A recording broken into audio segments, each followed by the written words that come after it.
Texas is big, old, and full of stories, and some of them are still being reported today. Number 1, the Lady of White Rock Lake. Late at night, drivers circle White Rock Lake for the same reason people always have. Quiet water, dark trees, and a break from the city. The air smells like damp leaves, and the street lights fade into gaps of darkness. Then just past the tree line, headlights catch a young woman on the roadside. She looks so soaked, like she just stepped out of the lake, and her white dress clings to her skin. If someone stops, she leans in and asks for a ride in a small voice. She gives an address on Gaston Avenue and says she can't go back alone. The car feels colder as she sits in the back, staring forward, hands folded, dripping onto the seat. The radio may crackle and the windshield fogs in a steady breath.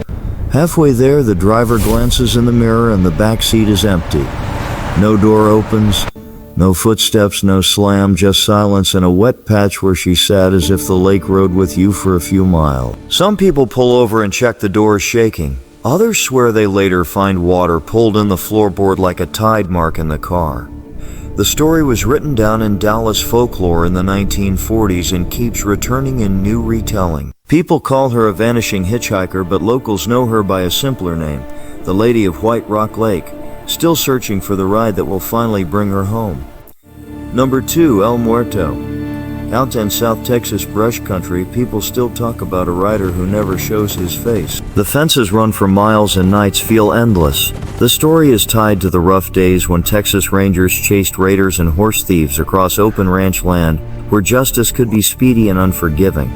Folklore names Bigfoot Wallace and Creed Taylor as men linked to the capture of a bandit. In the tale, the outlaw is killed, his head removed, and his body strapped upright onto a Mustang like a grim signpost.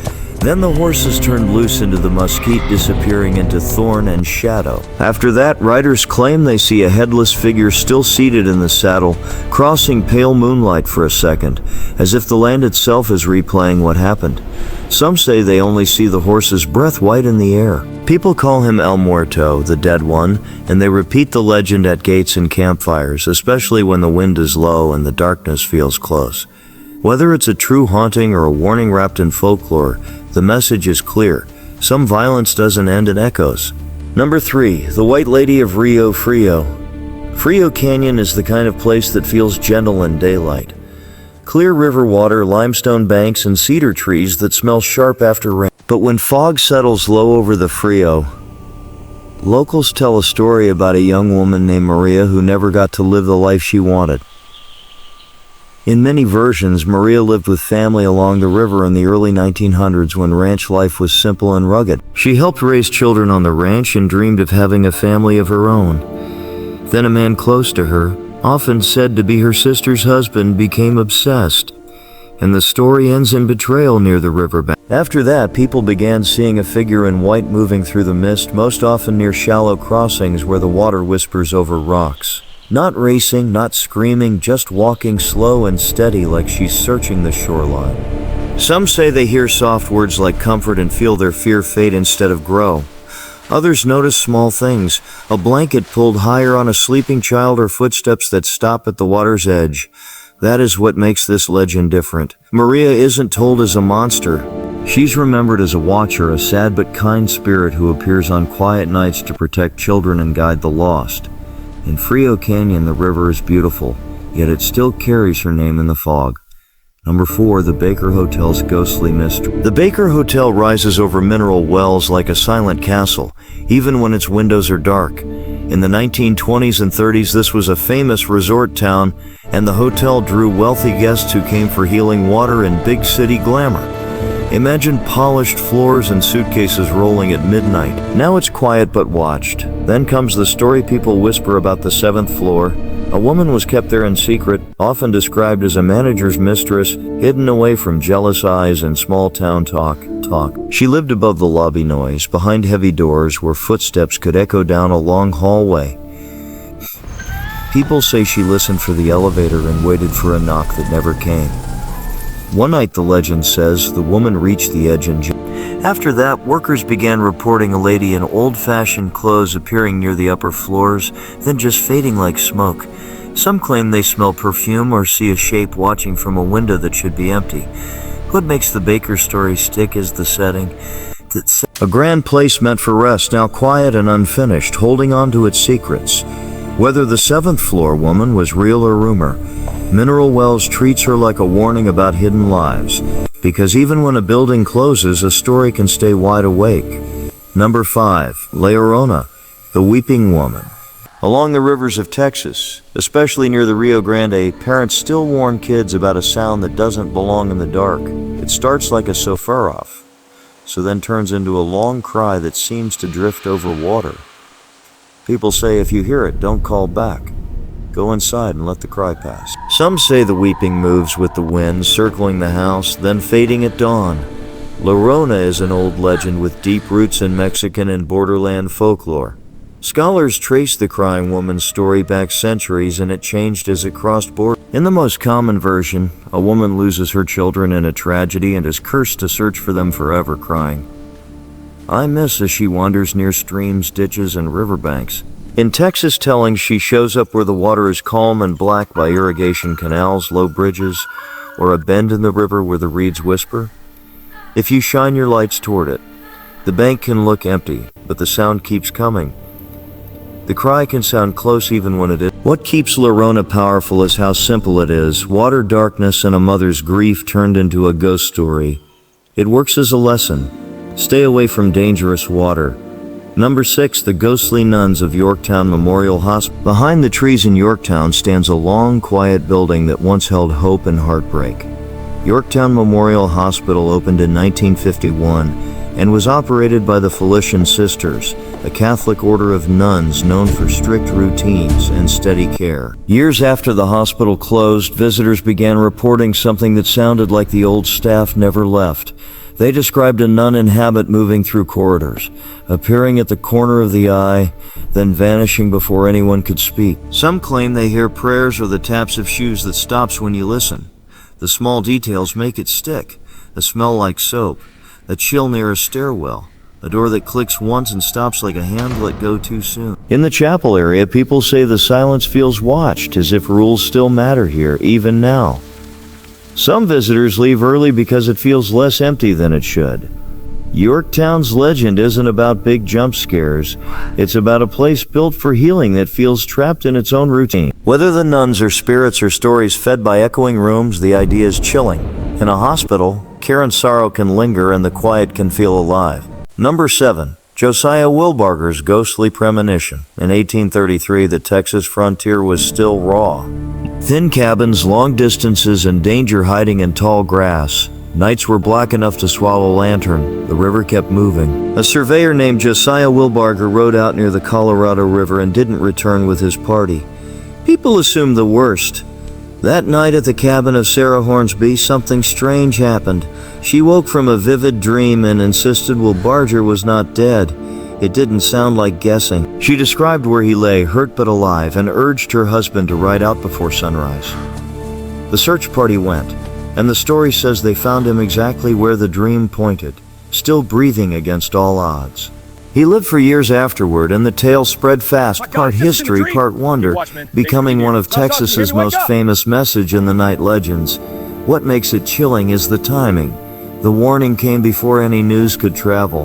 Was it faith, coincidence, or something we can't measure? On the frontier, people trusted signs as much as maps, and this one became a ghost tale that refuses to fade. Number 8. The Donkey Lady. South of San Antonio, there's a small crossing locals called Donkey Lady Bridge near old stretches of Applewhite Road and the water of Elm Creek. In daylight, it looks ordinary.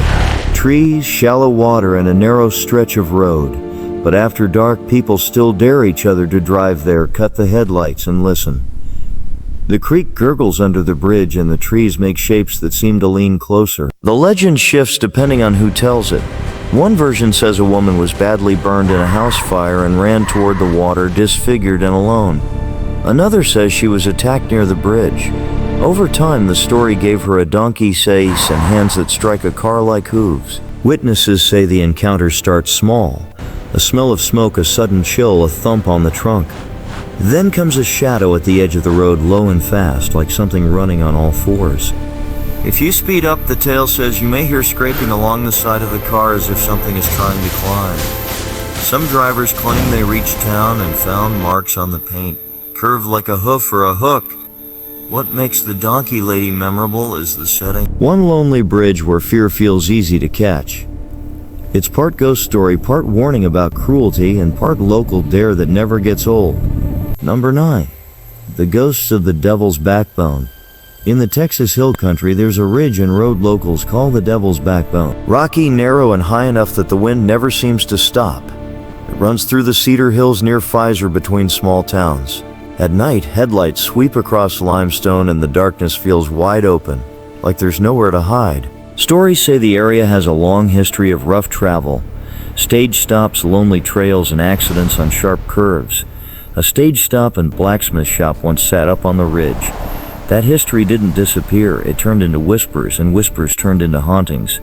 People swear are still reported. Drivers describe the same uneasy pattern.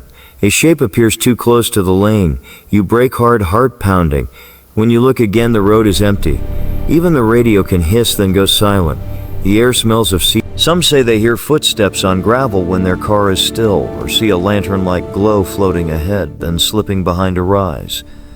What makes the Devil's Backbone legend stick is that they fit the landscape. The hill country can feel beautiful and harsh at the same time, and the road demands your attention. Whether the ghosts are real or not, the place teaches the same lesson. Slow down, keep your eyes up, and don't trust the dark to stay quiet. Number 10. The Marfa Light. On a dark stretch of desert near Marfa, people gather on the roadside and stare into the distance like they're waiting for a train that never arrives. The air can drop from warm to chilly and the sky looks full of stars. Then sometimes small balls of light appear, yellow, white, even blue, hovering low over the plain and drifting side to side. Reports go back at least to the 1880s when a cowhand in the Piano Pass area described flickering lights in the distance and rode out to investigate only to find empty ground and no campfire. Early settlers said the same thing. The light show then slipped away. Over the years, the mystery became part of West Texas identity. What makes the Marfa Lights special is how they behave. Often seen from a viewing area off US 90 east of town, they can split into two, fade out, then return somewhere else. They seem close, then far. Cameras catch them one night and miss them the next. That unpredictable rhythm turns a quiet desert drive into an event. Some explanations point to headlights and warm air bending light like a mirage, and that may account for many sightings. You stand in the dark, you watch, and the desert answers or it doesn't. Number 11. Audra, the ghost bride of the Hotel Galvez. The Hotel Galvez sits by the seawall in Galveston, built in 1911, facing the Gulf like it's watching the horizon. On humid nights, the palms hardly move and the lobby feels hushed once the doors close. Guests come for ocean air and history, but many ask about one name first. Audra, the ghost bride, said to wander the upper floors. The legend places her in the mid-1950s, waiting for a fiancé who worked at sea. She checked into room 501, dressed for a life about to begin, and each day she watched for his ship to return. Some versions say she rode the elevator up, then climbed higher to the turret to scan the water over and over like a ritual. When she believed he was lost, the story turns tragic and her waiting never ends. People say you can feel her presence in quiet hallways, an odd cold spot, a gentle scent like gardenias, or a sense that someone just passed behind you. Some claim they've seen a woman in white near the turret area looking out toward the water as if the Gulf is still bringing her answers. Staff sometimes find lights on where no one has been. What makes Audra's story stick is that it fits Galveston, a city shaped by storms, ships, and hard goodbyes. Whether the haunting is real or only a tale the hotel keeps alive, the image is unforgettable. A bride listening to the sea, forever expecting a knock that never comes. Number 12. Lochuda's So High. In South Texas, the night can feel alive. Crickets, wind, and brush, and an owl call that seems to come from everywhere at once. A far-off highway hiss fades, leaving only brush and breathing. That's where the legend of Lauza lives, a giant owl that is said to be more than an animal, rating. Something with a human mind behind its eyes. Folklore often describes Lochusa as a witch who is cursed or transformed, and she returns as an owl with a woman's face. One version says she comes back for revenge in a new shape. People say she circles ranch houses, taps at windows, and lands on fence posts to watch. Some say its eyes shine in headlights. and the wings sound heavy, not soft. It feels near. The scariest detail is the voice. Some claim she can mimic a person calling your name from the dark. Old-timers give the same advice. Don't follow the voice and don't answer it, especially if it sounds like someone you love. Keep the porch light on. Bring pets inside. If you hear wings beat hard overhead, stay close to the house and let the night pass. The story is meant to keep people from wandering out alone. What makes Laza last is how it matches the landscape. South Texas has long roads, wide fields, and shadows that stretch forever. If you enjoy this video, please click the like button and don't forget to subscribe to the channel. See you in the next one.